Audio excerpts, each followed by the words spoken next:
So when you think of rum, diba, you'll always think pirates or beach. Rum has always had that connotation or that reputation.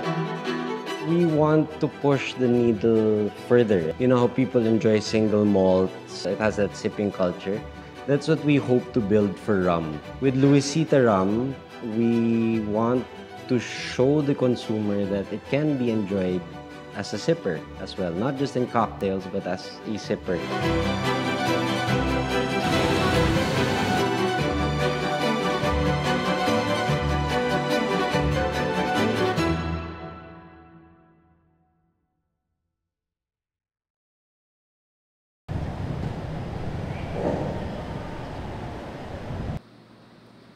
Hi, I'm John Go. I work with an importing and distribution company called Grand Cru.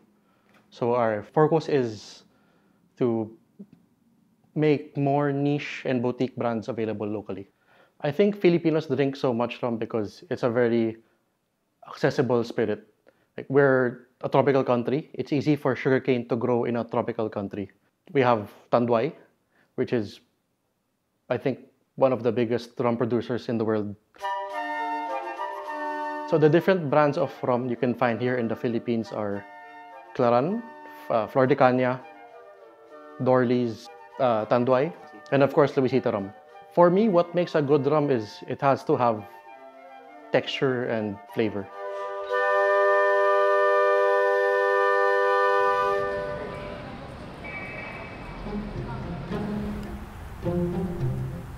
In Tarlac City, Philippines, the first and only single-estate rum in the country has been crafted from soil to bottle since 2016.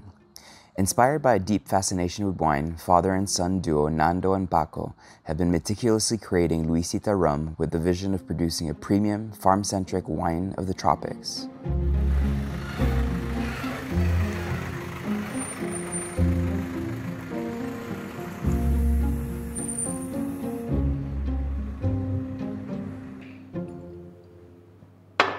They know what it's all about? I believe so. Yeah, we have explained. Cheers, Pop.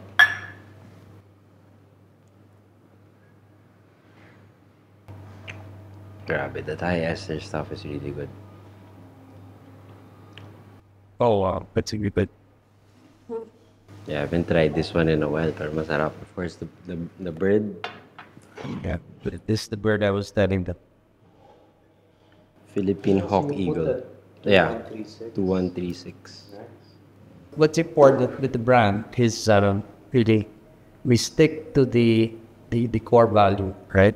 So we're trying to make a spirit that you can really be proud of. Something that's done the classic traditional way of making a world-class spirit. And there are certain things you cannot compromise on, and you have to stick to that.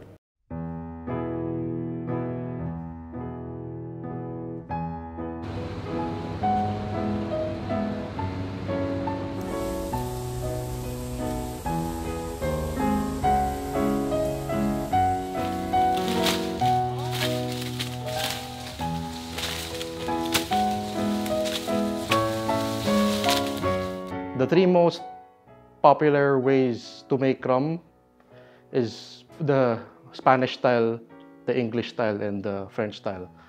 The most familiar style we have here is Spanish style. Luisita is different from other rums made in the Philippines because, one, they're single estate. So all of the molasses they use all come from the sugarcane in their land, which gives them more quality control with the raw material, and also gives a higher chance of expressing terroir. So it's essentially grass to glass.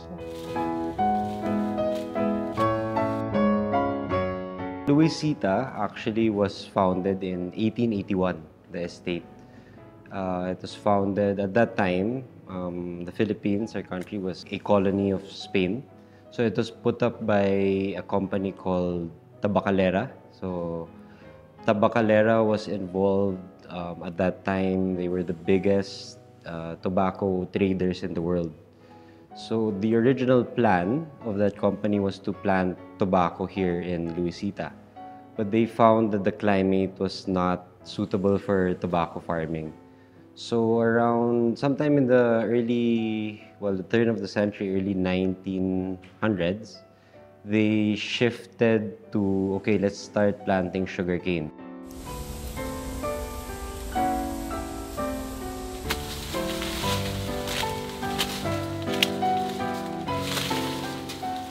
So in 1927, our family, we had no stake here in Luisita.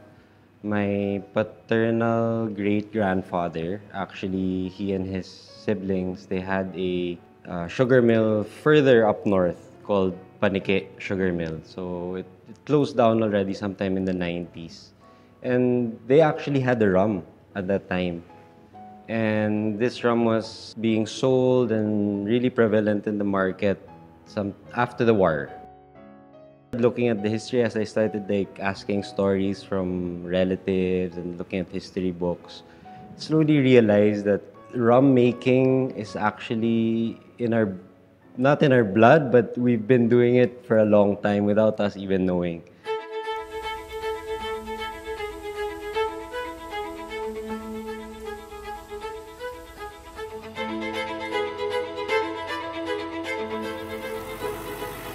So here we have what we call a sandy loam.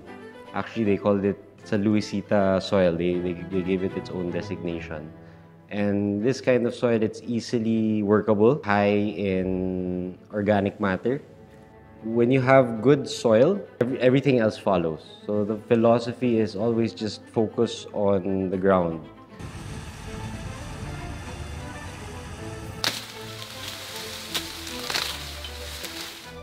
So with sugarcane farming and any farming really, you have to be very observant, take care of the soil, and that is actually 99% of the battle.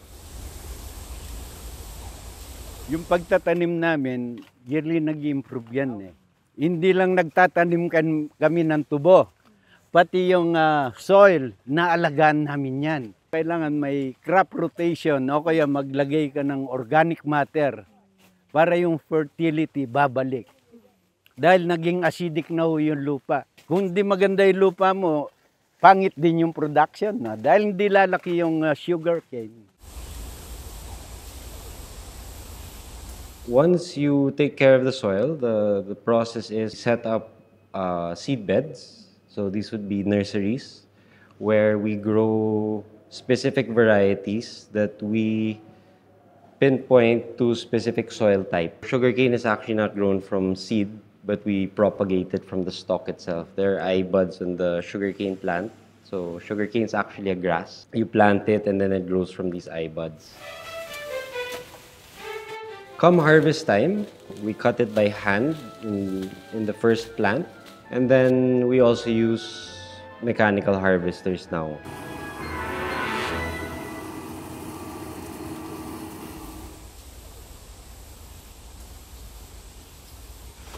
Kaya nga ang ginawa nila, yung lahat ng mga nauna doon, ikakarga nila pagkatapos mamayang i-atras nila yung truck nila para yung mga nakakalat pa doon, ilalagay lahat doon sa truck, ikakarga lahat. Halimbawa, kakarga niya hanggang 10 to 15 to mga 19 tons, yan. Pero yung nakakat nila ngayon, wala pa sa 19 tons yan. Magtatabas sila ulit. Pagkatapos ng mag-loading yan, dadali na sa central. Pagkatapos pupunta rin sa ticket booth, ipapakuan na, 4 milling na nun.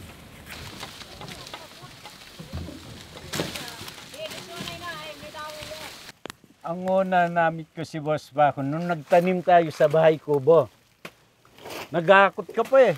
Nagpipiders ka pa.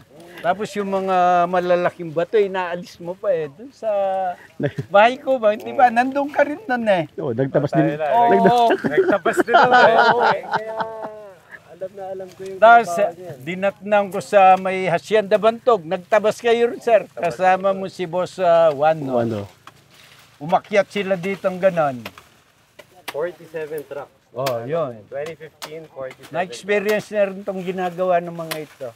Hinakot niya, sa ladder, umakyat, gano'n.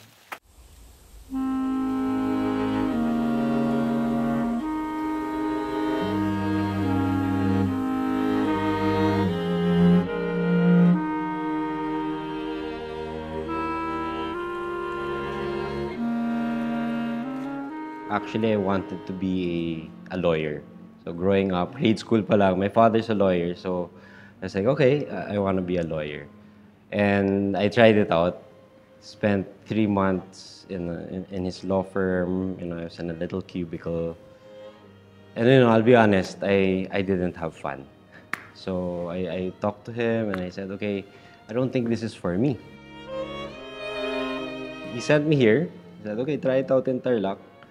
I thought I was going to be a farm manager right away, like, okay, top position, here we go. And apparently, my first job was to cut sugarcane. I don't know if it was planned that maybe he wanted me to have the hardest job so that I'd go back and say, okay, I'll be a lawyer. Maybe it backfired. Probably did. I fell in love with it, and I still really remember that. So I look back on that now. At the time, it didn't make sense to me. It's a difficult job. But now that I look back on it, it gives me confidence in myself that, okay, I really love this because I wouldn't have done that. I wouldn't have, and I do it again, and it reminds me that I'm passionate about this. When I cut that cane in 2014, 2015, I didn't go home. I never left this place. So I've been here for 10 years now. Yeah, almost 11 actually.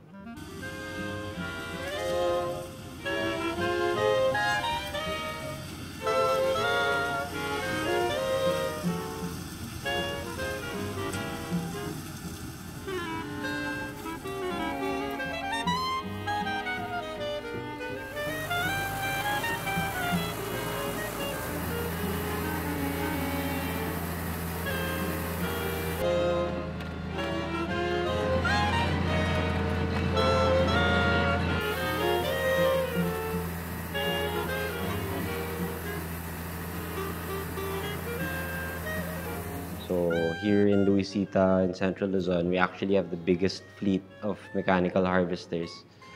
And we're really pushing to mechanize the industry, at least for sugarcane, which is what we're involved in. The reason being so that the labor now can transfer to jobs that cannot be mechanized. So it's really bringing them to where the human touch is required.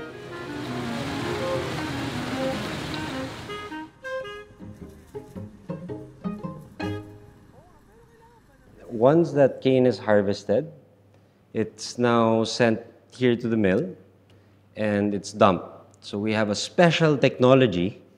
We lift the truck up, and this special technology is called gravity.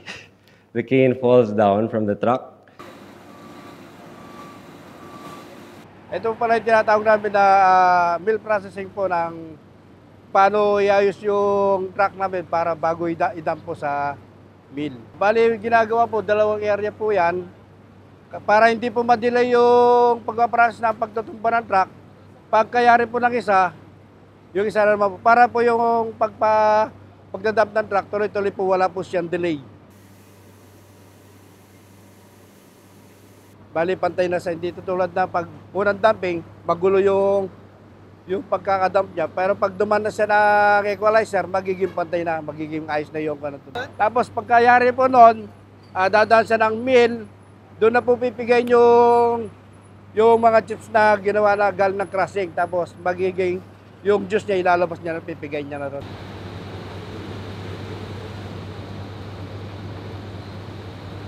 Yan po mga truck na yun, nanggagaling po ng iba-ibang lugar. May Victoria, may Nueva Ecija, meron din po sa Pangasinan, meron din po sa Irona.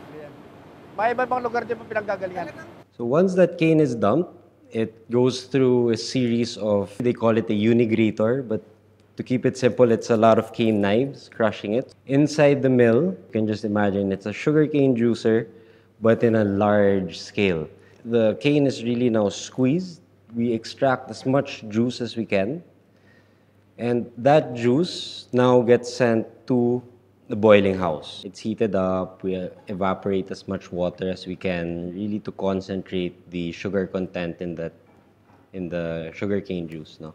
But inside the mill, that cane juice now goes to the boiling house, and whatever is left over, because 78% of that sugarcane stalk is actually fiber. And that fiber is now really crushed, and we send that now to the boiler. And in the boiler, it's burnt, and that generates steam. That steam is now sent to our turbine generators to generate power. So everything you need, sugarcane factories and the sugarcane industry is almost, dare I say, carbon neutral, because the energy required to process the sugarcane and the sugar is also in the plant. So that part I'm always amazed by that.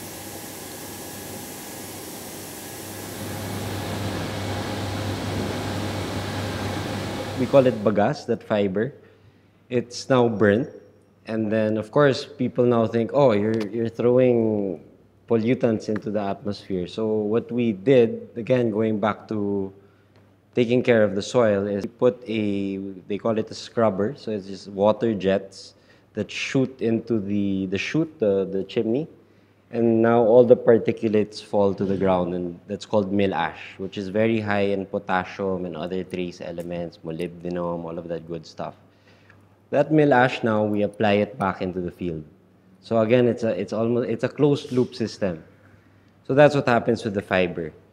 The juice, which is now in the boiling house, once it hits the clarity that's needed, the bricks that's required, we send that now to the evaporators where more water is evaporated.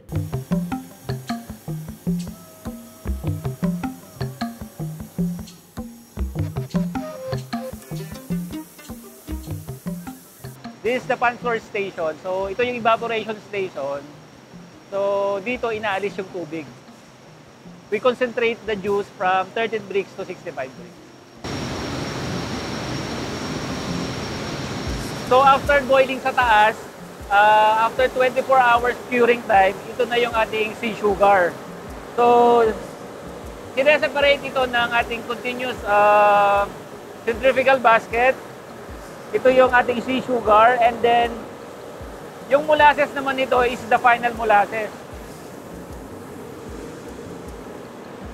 This is the final molasses na extract dito sa boiling house, and then ito yung isa-send sa distillery for the fermentation to produce the alcohol. So molasses, locally we call it pulot. It's all the sugars that can no longer be crystallized. Dito namin pinapalaki yung mga grano galing ng 3 papunta rito sa pan number 4 saka pan number 5. Dito namin tinitignan yung laki ng grano, yung pan ng kulay niya, at hanggang sa mayari doon, sa 5 glass. So, pag ginanito namin dito, pag wala siyang sumama doon sa glass, malinis na siya noon. Okay, so the final step, or the second check that we have for the molasses quality would be in the quality of our raw sugar or our brown sugar. So by flavor, by taste, I can tell if it's too sweet, my molasses quality is not that good. If there's a little bit of bitterness, a little bit of molasses flavor, sugarcane flavor, then it's great for distillation. So right now, this sugar, when you taste it, just on the taste alone, no, not yet. It's not yet like alcohol, but it's not overly sweet. So you don't want it to be too sweet. That means to say there's still enough sugar in the molasses that when we ferment it, we're gonna be able to hit the desired flavor profile for our rum distillate. So the sugar is now sent to the warehouse for repacking and to supply the sugar in the market. But the important part here is when we got into making the rum distillate is the aroma that you smell when you taste the unaged rum before it hits the barrel, this is what we look for. This smell, this aroma, this brown sugar, almost like a creme brulee kind of essence. And then that's what tells us, okay, this distillate is good for rum. Yeah, this reaches the supermarkets, and then some of it we send to become white sugar, so depending on the market. But this is our contribution to Philippine agriculture.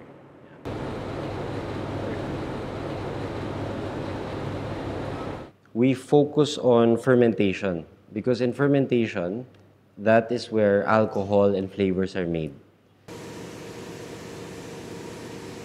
Dito po sa lugar na to, dito po namin pinaparaming. So from lab yeast, which is around 12 liters lang po, mako-convert po siya into a large scale na yeast around 22,000 liters na po. So dito po sa small cultivator, may laman po siya na wort. Yung wort po, yun po, combination po siya ng molasses, which is a byproduct ng sugar. So dito po sa amin napupunta yung molasses. Wort, combination po siya ng molasses, water, chlorine, and other nutrients for yeast. So bali, in-aerate lang po siya para dumami pa po siya. So after this fermentation, you go to distillation. So the yeast, the little animals, which are friends, they consume the residual sugars in the molasses and turn that into what we know as alcohol, but in our case, rum distillate. So rum distillate is rum that has not seen the inside of a barrel. Wala pa siyang age, but there's already flavor there. Once fermentation is done, we send it to this 98-year-old. It was put up in 1926, 1927 distillery. So it's a twin column distillation process designed specifically for rum or for spirits. The inside of that is all copper. We have about 70 copper plates and bubble caps. I don't want to get too technical, but basically to make good rum distillate, you want the inside of your column still to be copper.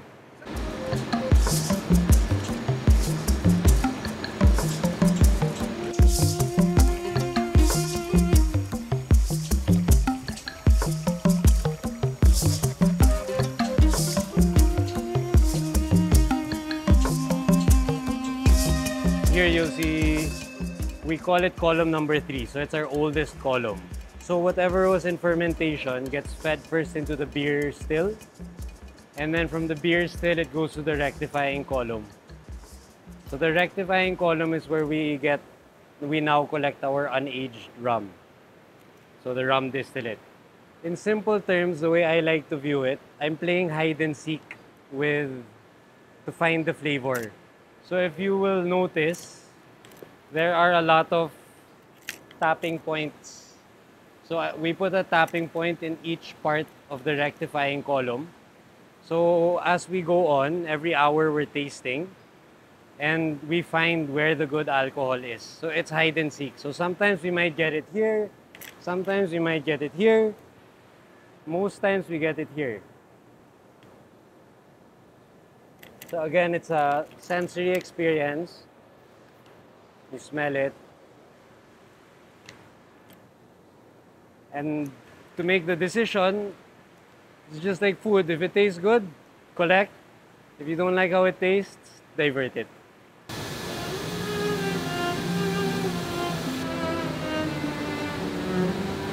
After distillation, it's coming off the still at 95 or even 93% alcohol. That's not... You can drink it, but actually, no, you cannot drink it. Do not drink it. So that's already rum distillate. That's already considered rum. What you do now, what we do is we get that and we now send that to our blending facility where we slowly drop the proof or the alcohol percent to about 62 to 65% ABV or alcohol by volume. And once that's done, once you hit the target ABV, that's what we now put into the barrel.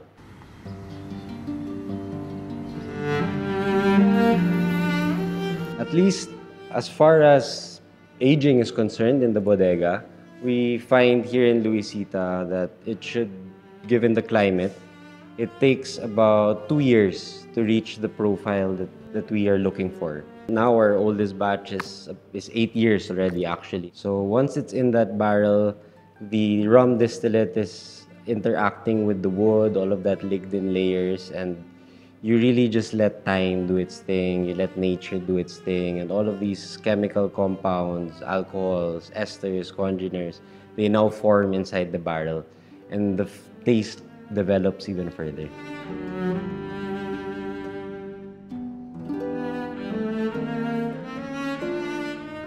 Yes po, malaking factor po yung pag-age ng kwan. Dito kasi sa Philippines is mainit yung kwan natin. So mas mabilis mag-age yung in-age natin dito na alcohol compared sa abroad na medyo malamig yung area nila. So matagal yung aging nila kaya umaabot ng 10 to 12 to 15 years.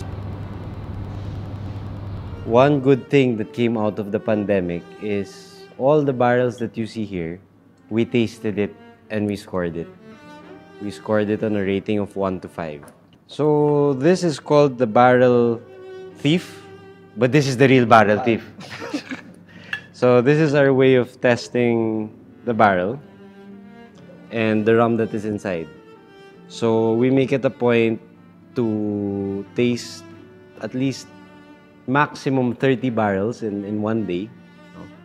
And then we score it 1 to 5 based on flavor, aroma, and then style. So style would be how close it is to the flavor or the profile of Luisita rum that we are looking for. So this one would be, this is about 5 years. Yeah. So you guys asked a while ago what is my favorite way of drinking Luisita rum. It's like this, straight from the barrel, neat. So this is at 65%.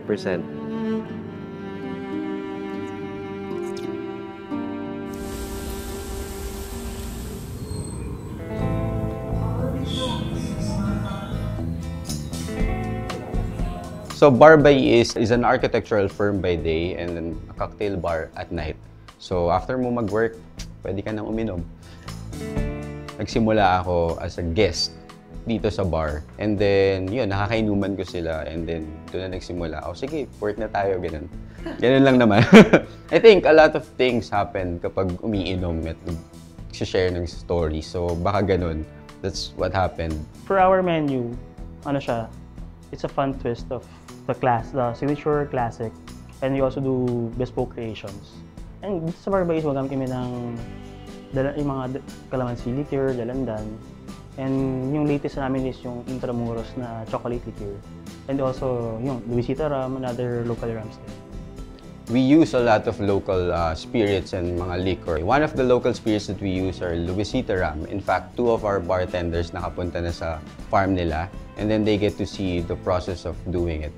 They know their drinks.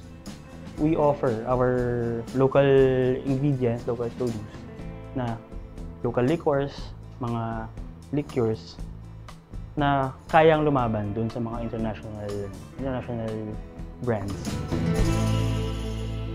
So, yung gagawin ko ngayon is yung River Valley. So, it's a clarified cocktail. So, gumagamit kami ng milk punch method.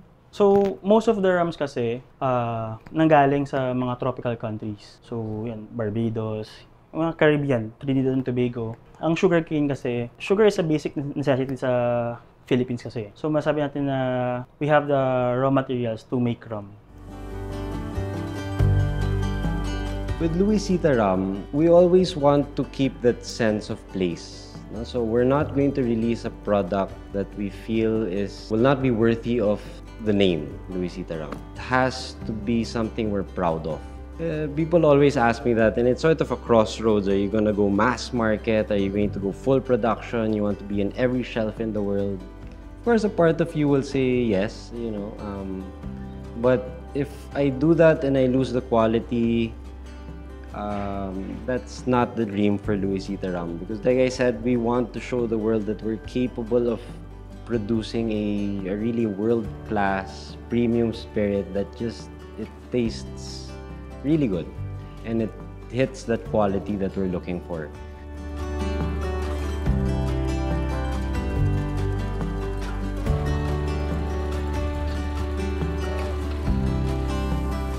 I'm still kicking. Senior citizen na. Super senior na ako. Dahil dito ako lumaki. Dito ako pinanganak. Hanggang ngayon, nandito pa rin ako sa sugarcane business. Tatrabaho pa rin ako dito. Kaya I'm proud. Napag-aral ko yung mga anak ko dito lang. Sana magtagal yan. Saka yung mga bata sa amin, tinuturuan namin yan. Para pag wala na kami, silang susunod na magtatrabaho rito. Ganun, ang pangarap ko. Napatapos ko yung mga anak ko. Tatlong anak ko. Napatapos ko na dito sa asyenda. Basta masaya ka sa trabaho mo, okay. Ito, okay din ko. Nagtatrabaho ako kahit na 62 years old na ako. Nandito pa rin ako. Nakikita ko yung pinaghirapan ko sa market na ininom ng mga na tuwang-tuwa sa mga ininom nila. Kasi inumpisa namin itong project mga Cojuangco na Renzo. Maliit lang. Ngayon, lumalaki eh. Kaya we in Tedesco, I'm very proud na na-achieve namin ito. Ang pangarap ko sa project na ito, Luisita Rum, ay sana lalo pang lalago at mag-click lahat ng projects na ginagawa namin ma-renown sa buong mundo, hindi lang Pilipinas.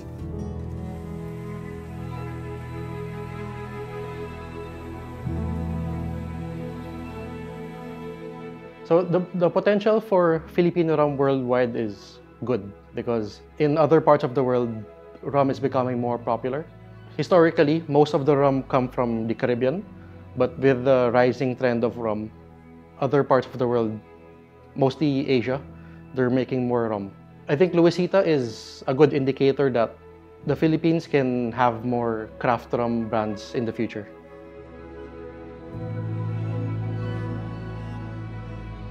Nakakatuwa when I hear that they're like, wow, we're not just planting sugarcane anymore, we're planting rum.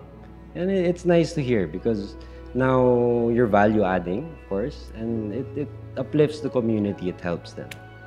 Make the most of it. And the dream is that the brand really outlives me. The driving factor really there would be to create something that, 100 years from now, 200 years from now, it's still there. Luisita Rum is still there.